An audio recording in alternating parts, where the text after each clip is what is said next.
জয় মা, জয় মা, জয় মা। এই বলে শিষ্যটি চলে গেল।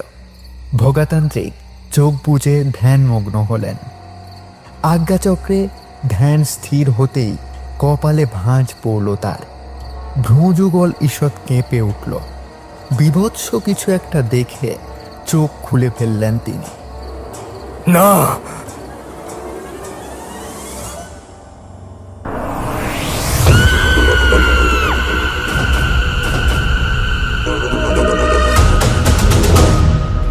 বাংলা সাহিত্যের জনপ্রিয় সব গল্প নিয়ে আপনাদের সামনে হাজির গল্পের ঝাঁপি। এই চ্যানেলে প্রচারিত প্রতিটি গল্প সম্পূর্ণরূপে কাল্পনিক। এখানে বর্ণিত ঘটনা, চরিত্র এবং পরিস্থিতি লেখকের নিজস্ব কল্পনা থেকে তৈরি।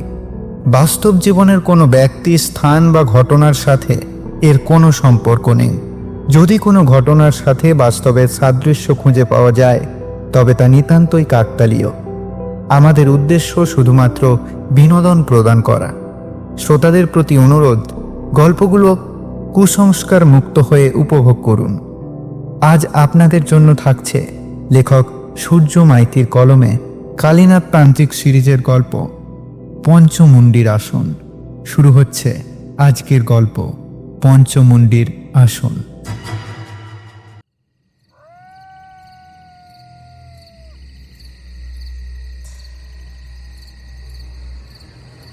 না, না, না, এ তুই কিছুতেই করতে পারিস না।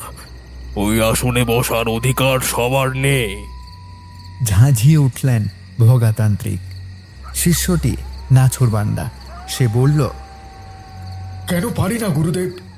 আমি তো এতদিন নিষ্ঠা ভরে আপনার সব কথা অক্ষরে অক্ষরে পালন করেছি। আপনি যা বলেছেন তাই করেছি। তাহলে আমি কেন ওই আসনে বসতে পারবো না গুরুদেব? মূর্খ, ওটা কোনো সাধারণ আসন নয়। ওই সিদ্ধ আসনে বসার জন্য যোগ্যতা অর্জন করতে হয়। আমি কি এতদিনেও যোগ্য হয়ে উঠতে পারিনি গুরুদেব?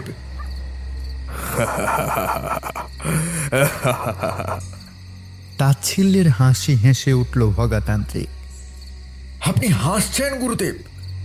চঞ্চলতা দিয়ে সাধনা হয় না। এখনো সময় আছে, মোহের জাল ছিঁড়ে বেরিয়ে আয়। মূর্খামি করিস না। লোভ ত্যাগ করে মায়ের চরণে নিজেকে সঁপে দে, তাতেই তোর মুক্তি। কিন্তু আমি তো মুক্তি চাই না গুরুদেব। আমি শক্তি চাই, অনেক শক্তি। মরণ ঘনিয়ে এসেছে তোর। সাধনা ভুলে শক্তির লোভে অন্ধ হয়ে গেছিস তুই। তুই আমার শিষ্য। গুরু হিসাবে তোকে সঠিক পথ দেখানো আমার কর্তব্য। তাই আবারও বলছি, ওই আসন তোর জন্য নয়।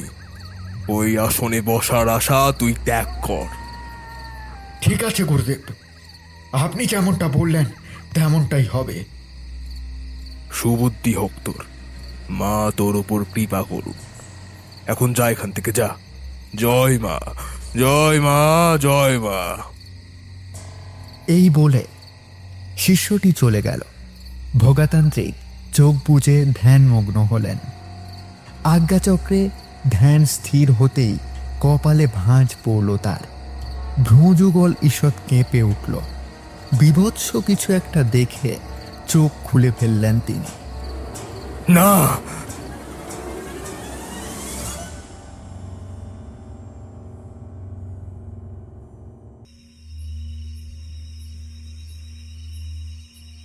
রাত্রির অন্ধকার এতটাই ঘনীভূত হয়েছে যে দেখে মনে হচ্ছে কেউ যেন দোয়াতের কালি ঢেলে দিয়েছে সমস্ত আকাশ জুড়ে। নির্জন নিস্তব্ধ শ্মশানে থমথম করছে অন্ধকার। কৌশী অমাবস্যার রাত। এ কোনো সাধারণ রাত নয়। এ রাত ইচ্ছে পূরণের রাত। এ রাত সাধনায় সিদ্ধি লাভের রাত। শ্মশানের পশ্চিম দিকটায় একটা পুরনো পিপুল গাছ প্রাচীনতার চাদর গায়ে জড়িয়ে দাঁড়িয়ে রয়েছে। সেই পিপুল গাছটির তলায় এক বেদী। না, এ কোনো সাধারণ বেদী নয়। এই বেদী আসলে এক বিশেষ আসন। এই আসনে বসে হয়তো এর আগে অনেক মহান সাধক সিদ্ধিলাভ করেছেন। আনন্দে চিকচিক করে উঠল তান্ত্রিকের চোখ। এতদিন ধরে সে যে আসনের সন্ধান করে চলেছিল, আজ সেই মহামূল্যবান আসনের সম্মুখে সে দাঁড়িয়ে। এ আসন সিদ্ধি লাভের জন্য উপযুক্ত সিদ্ধ আসন। নীল রঙের একটা আভা বিচ্ছুরিত হচ্ছে বিদিটি থেকে, যা দেখে বোঝা যায় আসনটি এখনো জীবিত। একটা হাসির ঝিলিক ফুটে উঠল তান্ত্রিকের মুখে। উল্লাসে তার মুখ থেকে বেরিয়ে এলো,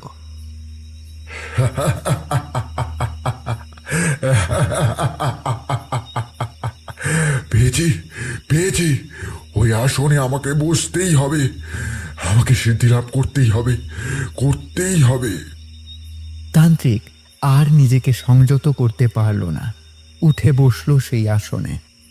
তারপর পঞ্চম মকারে আসন শুদ্ধি করে বিশেষ মুদ্রায় উপবেশন করে গুরুদেবের দেওয়া বীজ মন্ত্র এক মনে উচ্চারণ করতে লাগলেন তান্ত্রিক। ওম ক্রিং কালী, ওম ক্রিং কালী, ওম ক্রিং কালী। নিবিষ্ট মনে মন্ত্র জপ করে চলেছে তান্ত্রিক।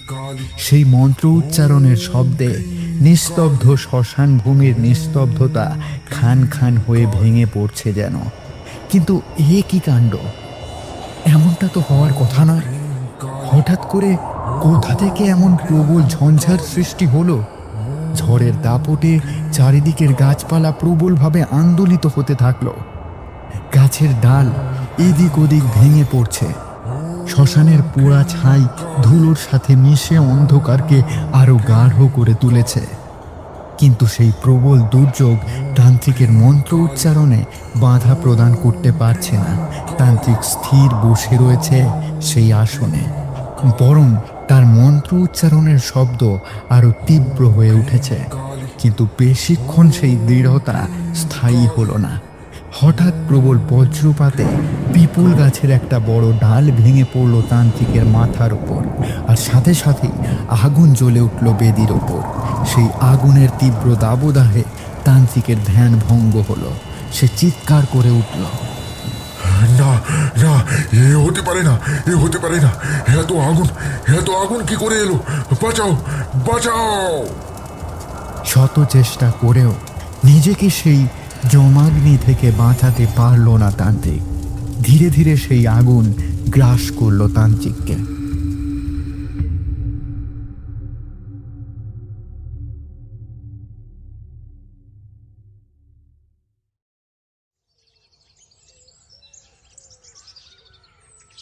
জমিটা অনেক কম দামে পেয়ে গেলাম, তাই অ্যাডভান্স করে দিলাম, বুঝলে? এখনকার দিনে এত কম দামে এত ভালো একটা জমি পাওয়া প্রায় অসম্ভবই বলা চলে। হ্যাঁ গো, এই অসম্ভবটা সম্ভব হলো কি করে সেটাই তো আমি ভাবছি। এত বড় একটা প্রপার্টি এত কম দামে কি করে দিতে পারছে? তুমি ভালো করে দেখে বুঝে নিয়েছো তো? মানে কাগজপত্র সব ঠিক আছে তো? বেশ খানিকটা সন্দেহ নিয়েই কথাগুলো বলল সমীর রঞ্জন মজুমদারের স্ত্রী বর্ণিশা দেবী। সমীরবাবু বললেন, সেসব তো দেখেছি। এখনকার দিনে কাগজপত্র ভালো করে দেখে না নিলে কি আর উপায় আছে? যা 2 নম্বরই চলছে চারিদিকে। আমরা তো এখানেই বেশ ছিলাম, জানি না কি দরকার ছিল তোমার এতগুলো টাকা খরচা করে জমি কেনবার। তুমি তো জানোই বর্ণি, নিজের একটা বাড়ি হবে এ আমার কতদিনের স্বপ্ন। আর তাছাড়া নিজের বাড়ি করার স্বপ্ন সবারই থাকে।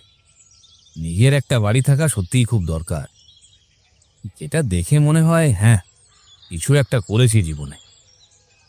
এতদিন তো যত জমি দেখেছি কোনোটাই ঠিকঠাক ছিল না, কোনোটা পছন্দ ছিল না, আর কোনোটা না হয় পকেটে টান পড়েছিল। এখন যখন সামর্থ্যের মধ্যে এমন একটা জমি পেয়েই গেলাম, তাহলে আর হাতছাড়া কি করে করি বলো? ঠিক আছে বাপু, যা করবে একটু বুঝে করো। এই বলে রান্নাঘরে চলে গেলেন বর্ণিশা দেবী। সমীরবাবু পেশায় একজন সরকারি চাকুরিজীবী। এতদিন পর্যন্ত সরকারি কোয়ার্টারেই নিজের স্ত্রী ছেলে মেয়েকে নিয়ে বসবাস করছেন, কিন্তু নিজের একটা বাড়ি করার স্বপ্ন সব সময়ই ছিল তার। তাই অবশেষে জমিটা কিনতে পারছেন এই ভেবেই আনন্দ হচ্ছে খুব। পরদিন জমির মালিক ধীরেন সমাদ্দারের সাথে দেখা হলে জমির ব্যাপারে কথা হতেই একটু হেসে তিনি বললেন, কাগজপত্র সব রেডি করাই আছে। আপনি টাকা দেবেন, জমির দলিল হাতে পেয়ে যাবেন, একদম হাতে হাতে। ঠিক আছে, আপনি কাগজপত্র সব নিয়ে আসুন, আমি আজই টাকা মিটিয়ে দেবো। সেই মতোই কাজ হলো। টাকা মিটিয়ে কাগজপত্র নিয়ে নিলেন সমীরবাবু। এই নিন জমির দলিল, এখন থেকে এই জমি আপনার। এবার আপনি এখানে যা ইচ্ছা করতে পারেন। তাহলে আমি এখন আসি সমীরবাবু, কোনো প্রয়োজন হলে অবশ্যই খবর দেবেন। এই বলে টাকাগুলো নিয়ে সেখান থেকে চলে গেলেন ধীরেন পাকরাশি। কয়েকদিনের মধ্যেই সমীরবাবু ইঞ্জিনিয়ার ডেকে তার স্বপ্নের বাড়ি বানানোর প্ল্যানটাও করে ফেললেন। সব যখন ঠিকঠাক হয়েই গেছে, তাহলে দেরি করে আর কাজ কি?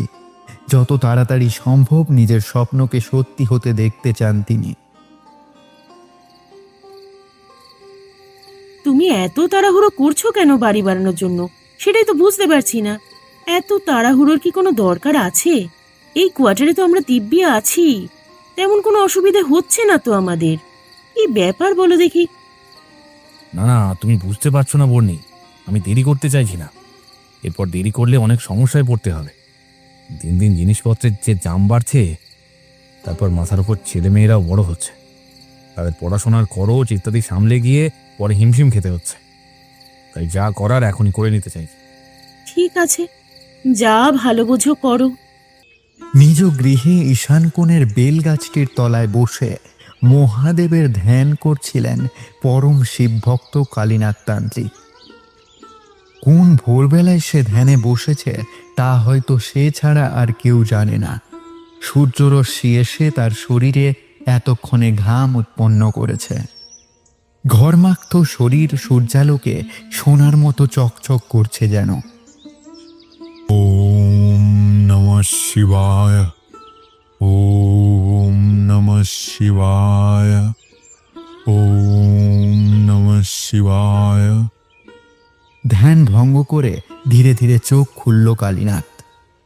হর হর মহাদেব। আসন ছেড়ে উঠে দাঁড়িয়ে কালীনাথ শিব পূজার জন্য বেলগাছটি থেকে পাতা সংগ্রহ করতে লাগলো।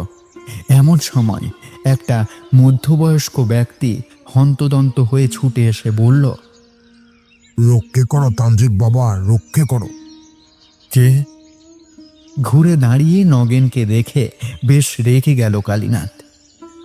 আহ নগেনদা, তোমাকে কতবার বলেছি আমাকে তান্ত্রিক বাবা বলে ডাকবে না। বাইরের কেউ ডাকলে না হয় মানা যায়, কিন্তু তোমরা তো আমার গ্রামের মানুষ, আমাকে সেই ছোট থেকে বড় হতে দেখছো। তোমরা আমাকে তান্ত্রিক বাবা বলে ডাকবে? এ বড় অন্যায়, এতে আমার পাপ বাড়ে, এ আমি কিছুতেই মানতে পারি না। আচ্ছা তান্ত্রিক বাবা, আমার ভুল হয়ে গিয়েছে। আবার তুমি তান্ত্রিক বাবা বলছো? ও একটু ভুল হয়ে যায়, আসলে অভ্যেস হয়ে গিয়েছে তো। এবার একটু হেসে উঠল কালীনাথ। আচ্ছা বেশ, তা তুমি এরকম হন্তদন্ত হয়ে ছুটে এলে যে, কিছু হয়েছে নাকি? আরে মদন, লেটন নাতি অমলকে ভূতে পেয়েছে, যাকে সামনে পাচ্ছে তারই গলা টিপে ধরছে। বাপরে বাপ, সে কি শক্তি গায়, কেউ তাকে নড়াতে পর্যন্ত পারছে না। তাই তো তোমার কাছে ছুটে এলাম। তুমি তাড়াতাড়ি চলো, এর কিছু একটা বিহিত করো, নইলে ওর হাতে যে কতজন প্রাণ হারাবে তার ঠিক নেই। কিন্তু আমি কি ওঝাগুনি নাকি যে ভূত ছাড়াবো? এর জন্য তো কোনো ওঝাকে ডেকে পাঠালেই হতো, শুধু শুধু আমাকে কেন এসবে? না না, ওসব কথা বললে চলবে না। তোমার উপর যে স্বয়ং ভূতনাথ শিব ঠাকুরের আশীর্বাদ রয়েছে সে আমরা গায়ে শখ করলে জানি।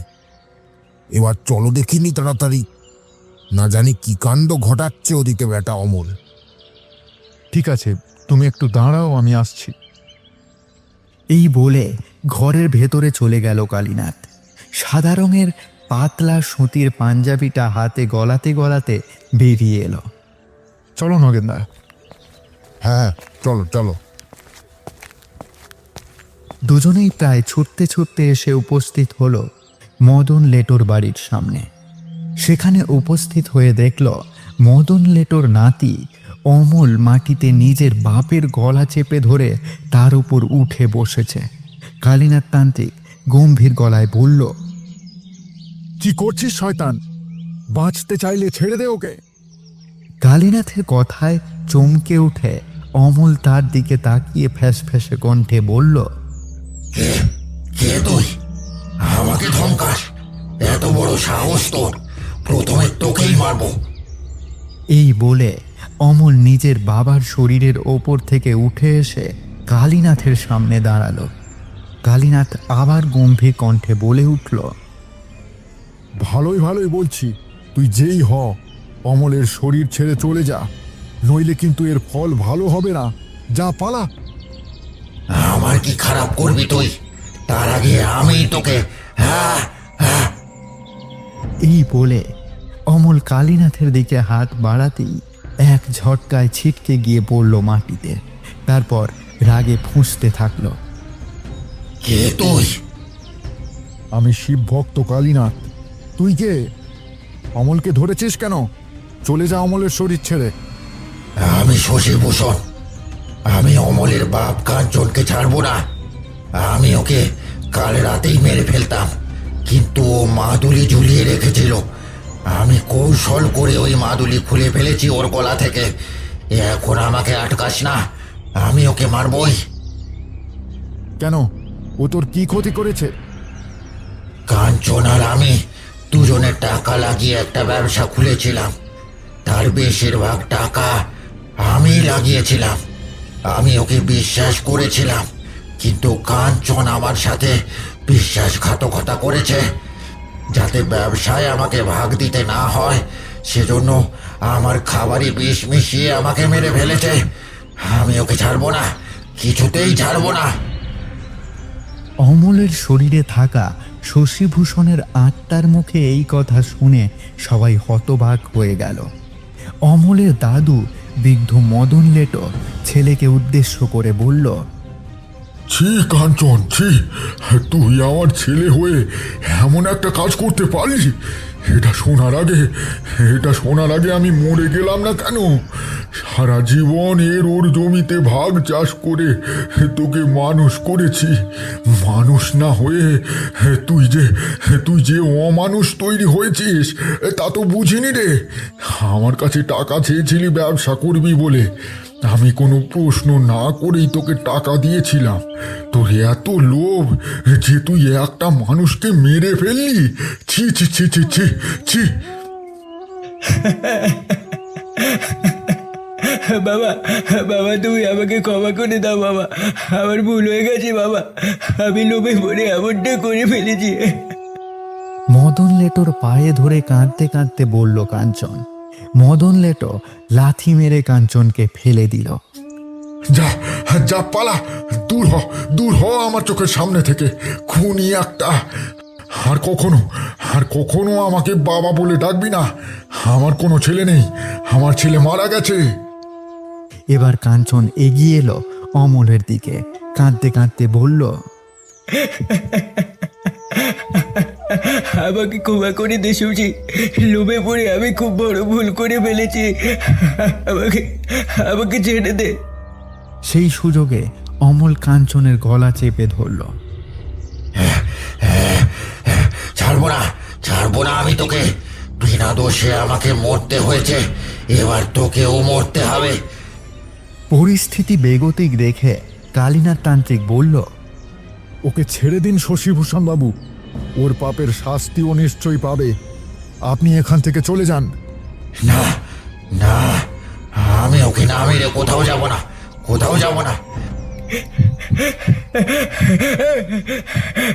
আমাকে ছেড়ে দে সুজি, ছেড়ে দে। পরিস্থিতি বেগতিক দেখে কালীনাথ তান্ত্রিক এগিয়ে গেল অমলের দিকে। ততক্ষণে কাঞ্চনের প্রায় দম বন্ধ হয়ে এসেছে। কালীনাথ তান্ত্রিক অমলের কপালে বুড়ো আঙুল ঠেকিয়ে বলে উঠল, জয় মহাকাল, জয় জয় মহাকাল। চিৎকার করে উঠল অমল। সবাই দেখল ধোঁয়ার মতো কিছু একটা অমলের শরীর থেকে বেরিয়ে বাতাসে মিলিয়ে গেল। অমল অজ্ঞান হয়ে ধপ করে মাটিতে পড়ে গেল। সেই দেখে কাঞ্চন ছেলের সামনে এগিয়ে এলো।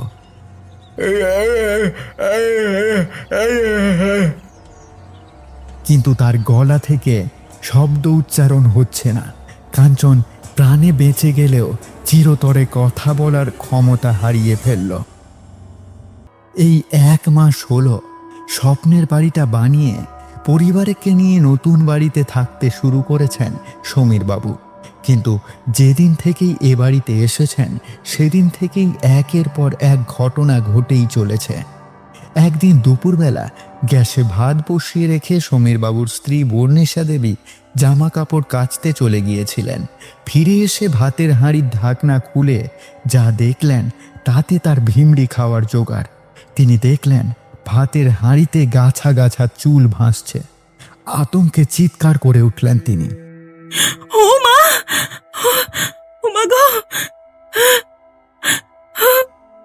কিন্তু তার সেই চিৎকার কেউ শুনতে পেল না। বাড়িতে কেউ নেই।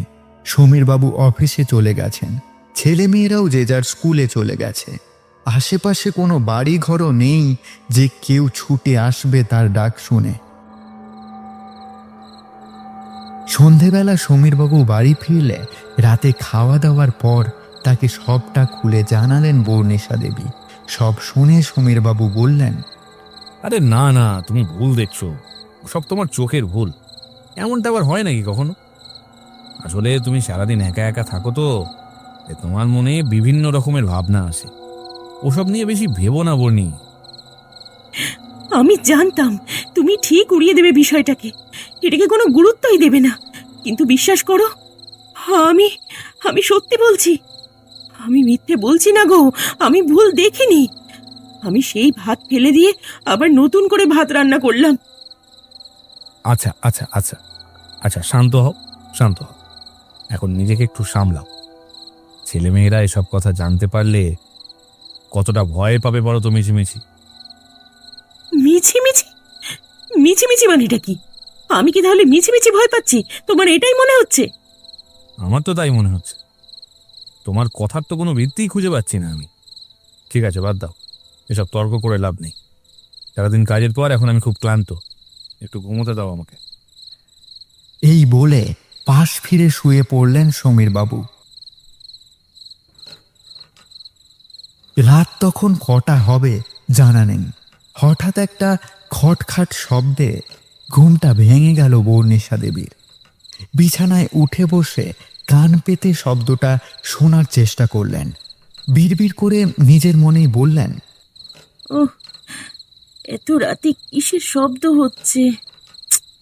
কোত্থেকে আসছে শব্দটা? উহ, যাই দেখি, বসার ঘর থেকে আসছে বলে মনে হচ্ছে। দেখি তো একবার। চোখ ঘষে বিছানা থেকে উঠে দরজাটা আস্তে করে খুলে ঘর থেকে বেরিয়ে গেলেন বর্ণিশা দেবী। নিঃশব্দে এসে পৌঁছলেন বসার ঘরে। লাইটের সুইচটা অন করতেই আলো জ্বলে উঠল। সেই আলোয় তিনি যা দেখলেন তা দেখে বর্ণিশা দেবীর মুখে আর কোনো কথা সরল না। স্থাণুর মতো দাঁড়িয়ে রইলেন তিনি। তিনি দেখলেন ফ্রিজের সামনে দাঁড়িয়ে রয়েছে তাদের মেয়ে সায়নী। তার চুলগুলো খোলা উস্কো খুস্কো, টকটকে লাল চোখে সে তাকিয়ে রয়েছে বর্ণিশা দেবীর দিকে। সেই দৃষ্টি দেখে ভয়ে বুকটা ছ্যাঁক করে উঠল বর্ণিশা দেবীর। তিনি আরও দেখলেন সায়নী ফ্রিজ থেকে কাঁচা মাছ বের করে চিবিয়ে চিবিয়ে খাচ্ছে। বিশ্রীভাবে হাসতে হাসতে সে বলল,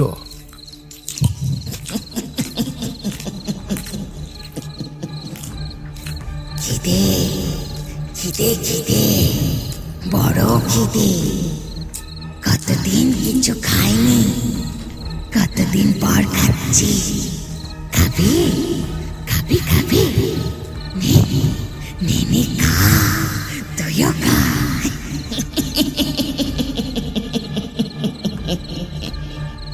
বলেই আবার ফ্যাক ফ্যাক করে হেসে উঠল সে।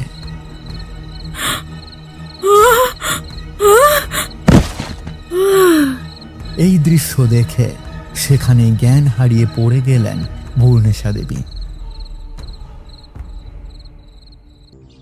সকালে ঘুম ভেঙে সমীরবাবু পূর্ণেশা দেবীকে খুঁজে না পেয়ে বসার ঘরে এসে অজ্ঞান অবস্থায় তাকে দেখতে পান। তৎক্ষণাৎ ডক্টর ডেকে তার চিকিৎসা করানো হলে জ্ঞান ফিরে আসে পূর্ণেশা দেবীর। চোখ খুলে তিনি বলেন, আমি আমি কোথায়? কি কি হয়েছিল আমার? সেটা তো আমারও প্রশ্ন বর্ণি। কি হয়েছিল তোমার? তুমি ওভাবে বসার ঘরে অজ্ঞান হয়ে গেলে কিভাবে? তুমি তো আমার পাশেই ঘুমাচ্ছিলে, তাহলে হঠাৎ বসার ঘরে কেন যেতে গেলে? একটু মনে করার চেষ্টা করে পূর্ণেশা দেবী বললেন, হ্যাঁ, কাল রাতে একটা শব্দ শুনে আমার ঘুমটা ভেঙে যায়। হ্যাঁ হ্যাঁ, মনে পড়েছে। আমি বিছানা ছেড়ে নেমে এই বাইরের ঘরে আসি, কিন্তু তারপর কি যে দেখলাম, কি যে হলো, কিছু মনে পড়ছে না। মনে পড়ছে না তো কেন মনে পড়ছে না আমার? আচ্ছা ঠিক আছে, বুঝেছি, বাদ দাও, আর কিছু মনে করতে হবে না জোর করে। আসলে তোমার প্রেশার হাই হয়ে গেছিল।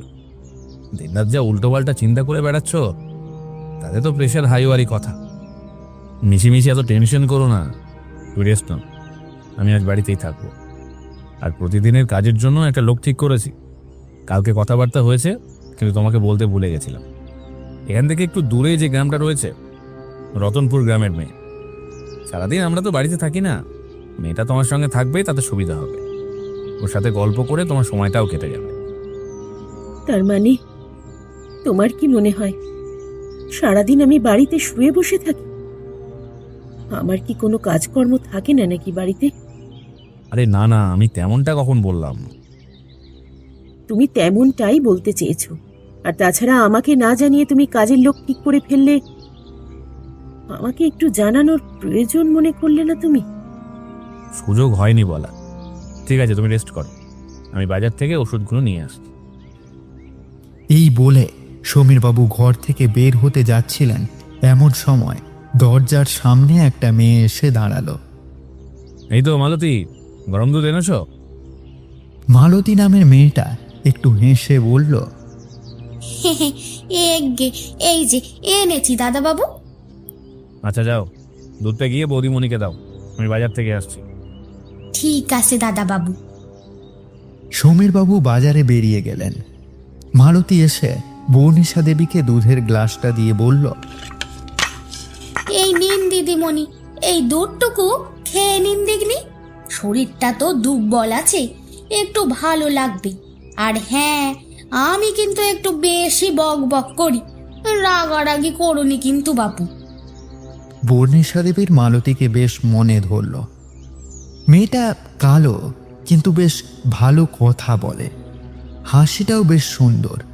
পূর্ণেশা দেবী উঠে বসে মালতীর হাত থেকে দুধের গ্লাসটা নিয়ে দুধটা খেয়ে বললেন, বাহ, তুমি তো বেশ ভালো কথা বলো দেখছি।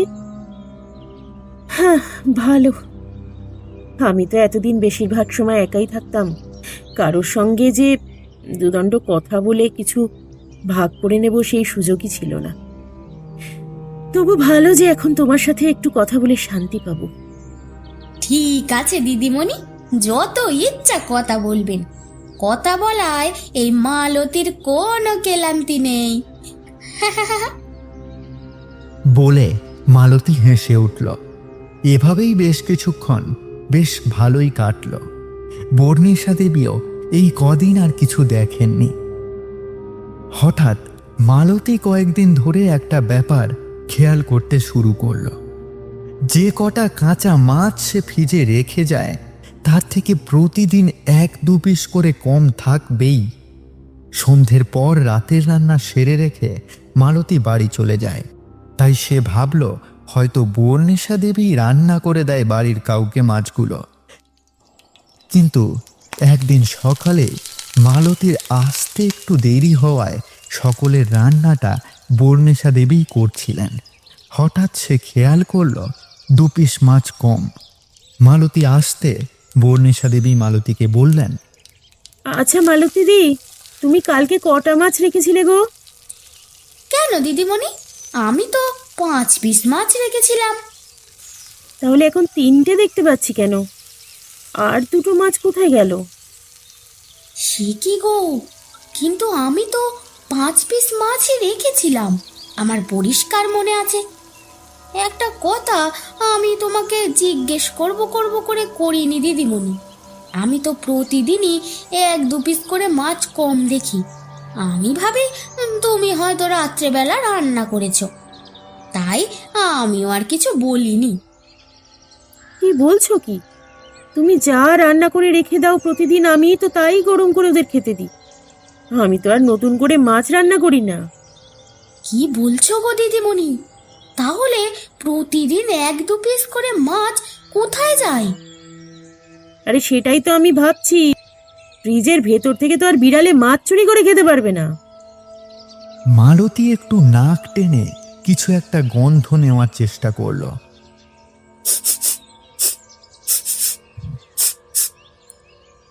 একটা গন্ধ পাচ্ছ দিদিমণি?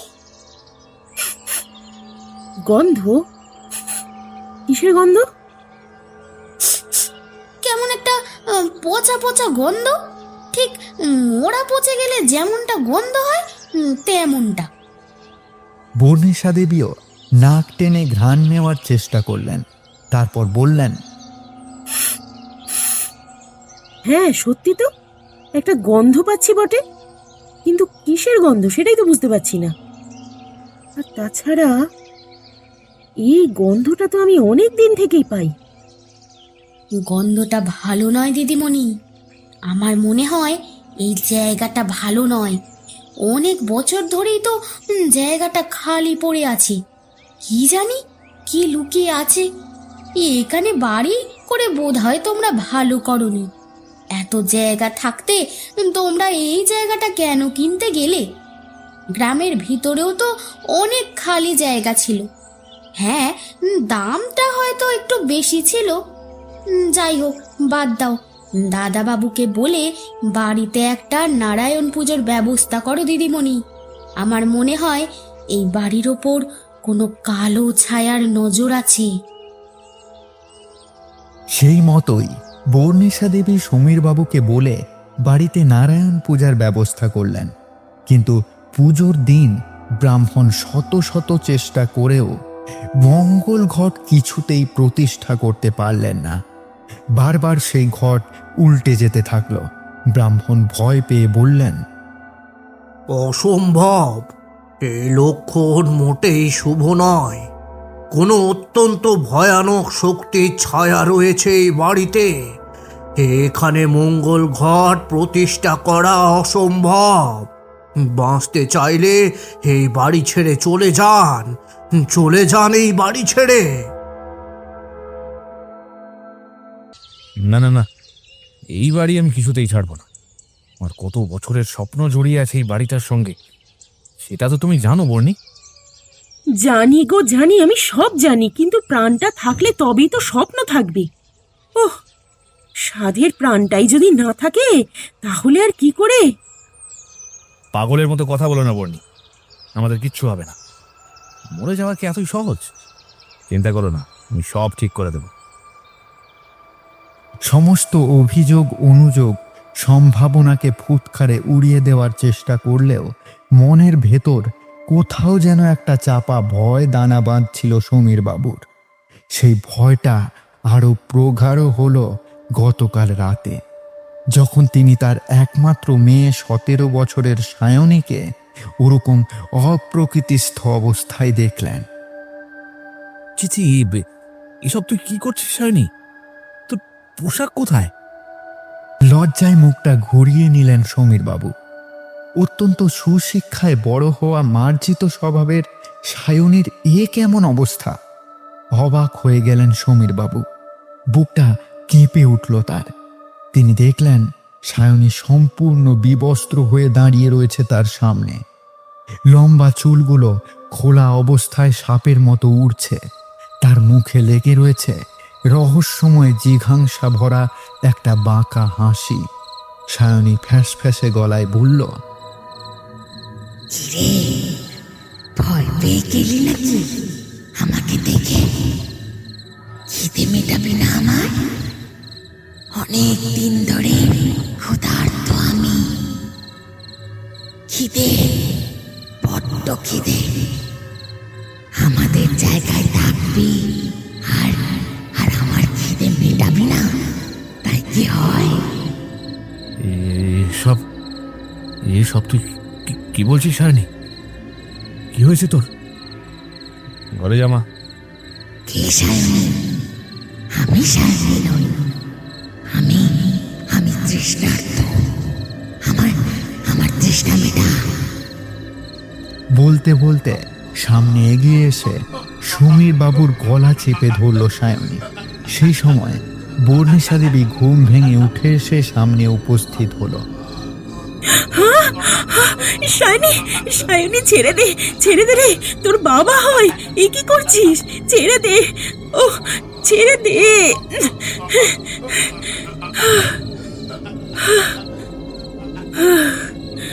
কিছুক্ষণ ধস্তাধস্তির পর সায়নী নিস্তেজ হয়ে অজ্ঞান হয়ে পড়ে গেল। সায়নীকে ধরাধরি করে ওরা ঘরে নিয়ে এলো। বর্ণিশা দেবী বললেন, এরপরও কি তুমি বলবে যে তুমি এখানেই থাকবে? এই বাড়িতে তোমার স্বপ্নের বাড়ি বানাবে? হ্যাঁ, তুমি তোমার জেদ ধরে কি এখনো বসে থাকবে গো? আমি আমার ছেলে মেয়েকে নিয়ে এখান থেকে চলে যাব। তুমি তোমার এই বাড়ি আগলে বসে থাকো। সমীর বাবু এই ঘটনায় এতটাই হতভম্ব হয়ে গিয়েছিলেন যে কোনো কথাই আর বেরোলো না তার মুখ থেকে। ভালো কথা বলছি দাদাবাবু, কোনো তান্ত্রিককে নিয়ে আসুন। এর একটা বিহিত হওয়া দরকার। বোঝাও মালতীদি, বোঝাও। আমার একটা কথাও তো উনি শুনবেন না। দেখো যদি তোমার কথা শোনে। কিন্তু আমার যে কোনো কালেই এই সমস্ত তান্ত্রিক ওঝাতে কোনো বিশ্বাস নেই, তা তো তুমি জানো বর্ণি। আমি বলি কি দাদাবাবু, আমার চেনা একজন তান্ত্রিক আছে। আপনি তাকে একবার বলে দেখতে পারেন। কেসে? তার নাম কালীনাথ তান্ত্রিক। তার বয়স কম কিন্তু ক্ষমতা অনেক। এখানে আশেপাশের সব গ্রামের লোক তার কথা জানে। কত মানুষকে কত বিপদের হাত থেকে বাঁচিয়েছে সে। কিন্তু তাকে পাবো কোথায়? তা তো জানি না। সে কখন কোথায় থাকে তা বলা কঠিন। এখান থেকে 3-4টে গ্রাম পরে মানিকগঞ্জে তার বাড়ি। যদি কপাল ভালো হয় তাহলে বাড়িতে তাকে পেয়ে যেতে পারেন। ঠিক আছে, আমি খোঁজ খবর নেওয়ার চেষ্টা করছি। বর্ণিশা, সায়নীকে দেখে রেখো, আমি আসছি। এই বলে সমীরবাবু ঘর থেকে বেরিয়ে বারান্দা পেরিয়ে মেইন দরজা খুলে বাইরে বেরোতেই একজন সুঠাম চেহারার সুপুরুষ যুবককে দাঁড়িয়ে থাকতে দেখলেন সামনে। আগন্তুকের পরনে লাল পোশাক ও কাঁধ পর্যন্ত চুলের বাহার এবং কাঁধের ঝোলাটা দেখে সাধুতান্ত্রিক গোছের কেউ বলেই মনে হলো। সেই ব্যক্তি বলে উঠল, জয় মহাকাল, জয় জয় মহাকাল। সাধুতান্ত্রিক ভিক্ষা চাইতে এসেছে ভেবে সমীরবাবু বললেন, ও হ্যাঁ, একটু দাঁড়ান, ভিক্ষা আনছি। এই বলে ফিরে ঘরের ভেতর ঢুকতেই যাচ্ছিলেন সমীরবাবু, সেই ব্যক্তি বলে উঠল, হর হর মহাদেব, আমি ভিক্ষা চাইতে আসিনি, আমি ভিক্ষুক নই। সমীরবাবু আগন্তুকের কথায় আবার সামনে ঘুরে দাঁড়িয়ে সপ্রশ্ন দৃষ্টিতে তাকিয়ে রইলেন। মৃদু হেসে আগন্তুক বলল, আপনাদের বড় বিপদ, তাই তো এলাম। সমীরবাবু অবাক হয়ে গেলেন, বললেন, কিন্তু আপনি কি করে জানলেন যে আমরা বিপদে আছি? কে আপনি? আমি মহাকালের এক তুচ্ছ সেবক মাত্র। মহাকাল আমাকে যেখানে পাঠান আমি সেখানেই পৌঁছে যাই। আমার নাম কালীনাথ। লোকে আমাকে কালীনাথ তান্ত্রিক বলেও ডাকে। আপনি কালীনাথ তান্ত্রিক? আমি তো আপনার খোঁজেই বেরোচ্ছিলাম। নমস্কার, আমি সমীর রঞ্জন মজুমদার। আপনি বাইরে দাঁড়িয়ে কেন রইলেন? আসুন আসুন আসুন আসুন, ভেতরে আসুন। সমীরবাবু কালীনাথ তান্ত্রিককে নিয়ে বাড়ির ভেতরে ঢুকে এলেন। হঠাৎ তাকে দেখে সবাই অবাক হয়ে গেল। মালতী বলল, তান্ত্রিক ঠাকুর আপনি? দাদাবাবু, আপনি এরই মধ্যে তান্ত্রিক ঠাকুরকে কোথায় খুঁজে পেলেন?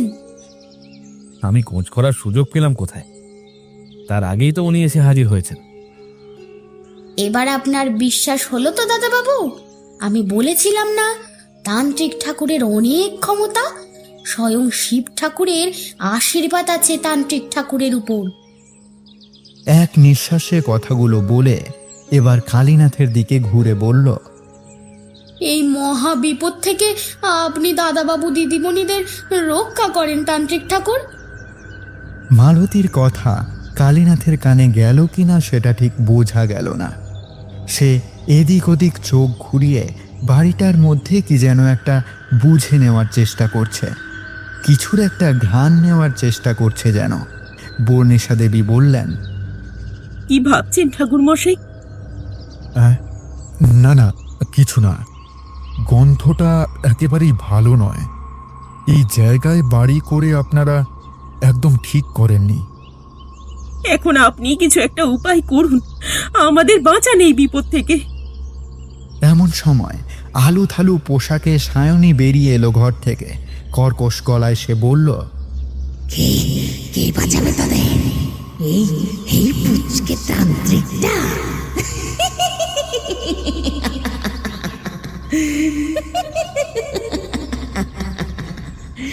পারবে না, পারবে না কিচ্ছু করতে, পারবে না। মরবে, মরবে, সবাই মরবে।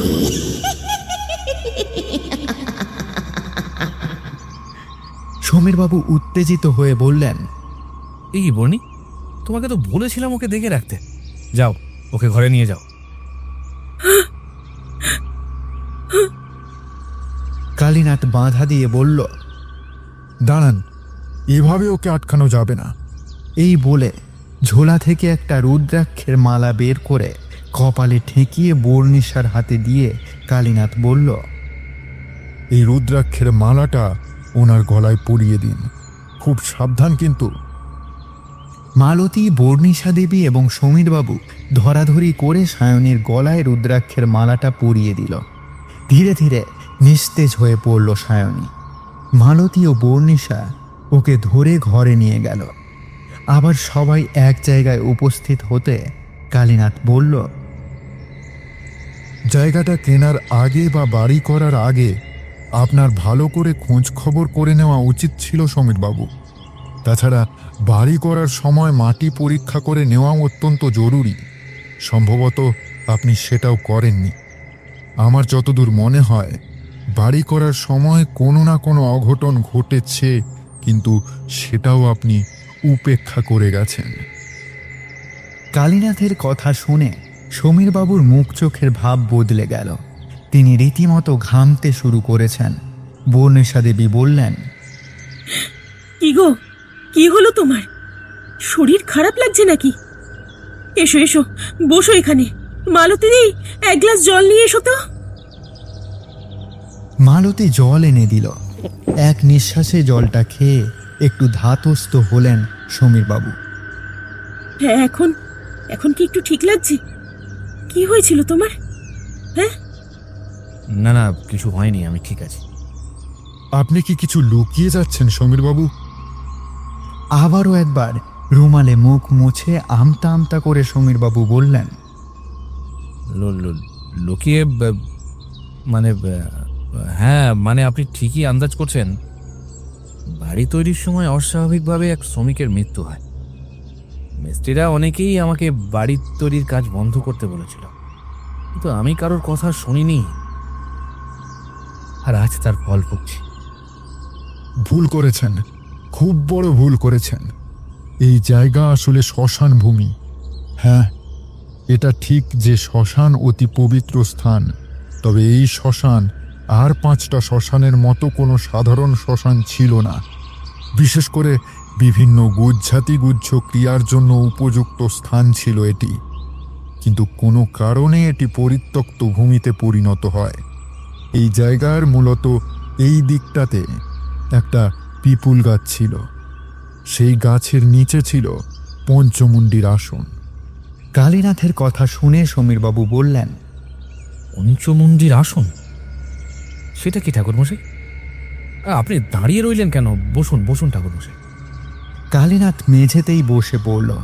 সেই দেখে বর্ণিশা দেবী বললেন, এ কি ঠাকুরমশাই, আপনি আপনি মেঝেতে বসলেন কেন? আরে না না, আমাকে নিয়ে ব্যস্ত হওয়ার কিছু নেই, আমি এখানেই ঠিক আছি।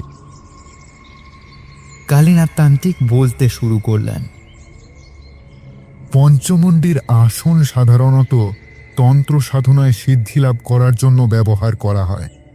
এই পঞ্চমুণ্ডির তন্ত্রাসনে নারী ও পুরুষ উভয়েই বসে সাধনা করতে পারেন। কেবলমাত্র গুরুদেবের আদেশ ছাড়া এই পঞ্চমুণ্ডির আসনে বসা যায় না। আর কেউ যদি শখ করে গুরুদেবের আদেশ ছাড়া এই আসনে বসে ধ্যান করেন, তবে তিনি হয় উন্মাদ, আর না হয় তার মৃত্যু পর্যন্ত ঘটতে পারে।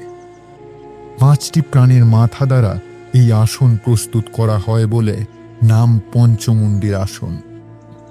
একটি অপঘাতে মৃত চণ্ডালের মাথা, একটি বিষধর সাপের মাথা, একটি নেউলের মাথা, একটি শেয়ালের মাথা ও একটি হনুমানের মাথা। মূলত এই 5টি প্রাণীর মাথা দ্বারা কোনো নির্জন শ্মশানভূমি কিংবা কোনো জনবসতিহীন ফাঁকা স্থানে শিমুল, বেল, নিম, বট অথবা পিপুল গাছের নিচে আসন প্রস্তুত করতে হয়। তারপর অমাবস্যা তিথিতে এই পঞ্চমুণ্ডির আসন প্রতিষ্ঠার কাজ শুরু হয়। প্রথমে ওই মৃত প্রাণীর মধ্যে সাধককে প্রাণ সঞ্চার করতে হয়। এক একটি মাথার উপর বসে সাধককে টানা 45 দিন ধরে ব্রহ্মচর্য ও হবিষ্যান্ন পালন করে সাধনা করতে হয়। এইভাবে আলাদা আলাদাভাবে 45 দিন করে 5টি মাথার ওপর সাধনার পর ওই মাথাগুলির প্রাণ সঞ্চার হয়। তখন নির্ধারিত গাছের নিচে 3 ফুট লম্বা ও 3 ফুট চওড়া গর্ত খুঁড়ে ওই গর্তের মধ্যে 4 কোণে 4টি অর্থাৎ ঈশান, বায়ু, অগ্নি ও নৈঋত কোণে 4টি প্রাণীর মাথা এবং ঠিক মাঝখানে চণ্ডালের মাথা প্রতিস্থাপন করা হয়। এর মধ্যে শ্বেত মাকাল গাছের শিকড়, শ্বেত লজ্জাবতী গাছের শিকড়, ডুমুর গাছের শিকড়, সিংহপুচ্ছ গাছের শিকড় এবং আরও কিছু গুরুত্বপূর্ণ দ্রব্য দিয়ে লাল বস্ত্রের ওপর 4টি কোণে ওই 5টি মাথা প্রতিস্থাপন করে মন্ত্র উচ্চারণ করে অভিষেক করা হয়। এই পঞ্চমুণ্ডির আসনে বসে সাধনা করলে খুব শীঘ্রই ইষ্ট দর্শন হয়। তবে গুরুদেবের আদেশ ব্যতীত সমস্ত সাধনাই বিফল। এখানে মূলত সেই রকম একটি আসন ছিল। হয়তো সেটা সম্পূর্ণরূপে নিষ্ক্রিয় ছিল না, তাই ওই শ্রমিকের মৃত্যুর ছোঁয়া পেয়ে ওই আসন আবার সক্রিয় হয়ে উঠেছে। আর আপনাদের মেয়ের ওপর যে শক্তির নজর পড়েছে তার কেউ নয়, ভয়ঙ্কর উপদেবী ডাকিনী। তার খিদে ভয়ঙ্কর। এখনো সময় আছে, এখান থেকে চলে যান। কালীনাথের কথা শুনে বর্ণিশা দেবী কেঁদে উঠে বললেন, আপনি আমাদের মেয়েকে বাঁচান ঠাকুর মশাই, আমাদের মেয়েকে বাঁচান। হ্যাঁ ঠাকুরমশাই, আপনি আমাদের মেয়েকে বাঁচান। আমার ভুলের শাস্তি যেন আমার মেয়েকে না পেতে হয়। আপনি কিছু একটা করুন ঠাকুরমশাই। একটু ভেবে নিয়ে কালীনাথ বলল, কতটা পারবো তা আমি জানি না, তবে আমি আমার সাধ্যমতো চেষ্টা করব। মহাকালের ওপর ভরসা রাখুন, মহাকালের আশীর্বাদে সব ঠিক হয়ে যাবে। আজ কৃষ্ণপক্ষের চতুর্থী তিথি। আজ রাতেই আমি পঞ্চমুণ্ডির আসনটি সক্রিয় করার চেষ্টা করব। তবে আপনাদের কারোরই বাড়িতে থাকা চলবে না আজ রাতে। কালীনাথের কথা শুনে সমীরবাবু বললেন, ঠিক আছে ঠাকুর মশাই, আপনি যেমনটা বলবেন ঠিক তেমনটাই হবে। কালের নিয়মে দিন ফুরিয়ে রাত নামল। চারিদিকে থমথম করছে নিস্তব্ধতা। একটানা ঝিঝির ডাক কানে ঝিম ধরাচ্ছে যেন। সমীরবাবুরা সবাই বাড়ি খালি করে গ্রামের মালতীর বাড়িতে চলে গিয়েছে। কালীনাথ তান্ত্রিক সমস্ত প্রস্তুতি সেরে নিয়ে ক্রিয়ায় বসল। প্রথমে দেহবন্ধন করে নিল কালীনাথ, যাতে কোনো অপশক্তি বা উপশক্তি তার কোনো ক্ষতি করতে বা ক্রিয়ায় বাধা প্রদান করতে না পারে। তারপর অগ্নিবন্ধন ও জলবন্ধন করে শুরু হলো ধ্যান ও মন্ত্রোচ্চারণ। অতি গুহ্য সেই মন্ত্র। ঠিক কতক্ষণ এই মন্ত্রপাঠ চলল তার হিসেব নেই। একসময় পাখির কলতান শোনা গেল। ভোর হয়ে এসেছে। ধীরে ধীরে চোখ খুলল কালীনাথ তান্ত্রিক। সূর্যের আলো এসে পড়েছে তার শরীরে, যেন তাকে স্বাগত জানিয়ে যাচ্ছে তার সফলতার জন্য। সকাল হতেই সমীরবাবুরা সবাই বাড়ির সামনে এসে উপস্থিত হলেন। কালীনাথ বলল, জয় মহাকাল, জয় জয় মহাকাল। আসন নিষ্ক্রিয় হয়েছে। আপনাদের আর কোনো ভয় নেই। তবে এই বাড়িতে বা এই জায়গায় দয়া করে আপনারা আর থাকবেন না। এই জায়গায় বসবাস করা আপনাদের জন্য উপযুক্ত নয়। কি বলেছে আপনাকে ধন্যবাদ জানাবো বুঝতে পারছি না ঠাকুর মশাই। আপনি আমাদের এত বড় একটা বিপদ থেকে রক্ষা করলেন। কালীনাথ হেসে বলল, আমাকে ধন্যবাদ জানানোর কোনো প্রয়োজন নেই। সবই মহাকালের ইচ্ছা। আপনারা বরং তাকেই ধন্যবাদ জানান। আমি এখন আসি। জয় মহাকাল, জয় জয় মহাকাল, জয় মহাকাল, জয় জয় মহাকাল। এতদূর বলে মহাকালের নাম নিতে নিতে নিজের পথে হেঁটে চললেন মহাদেবের একনিষ্ঠ ভক্ত কালীনাথ মুখোপাধ্যায় ওরফে কালীনাথ তান্ত্রিক।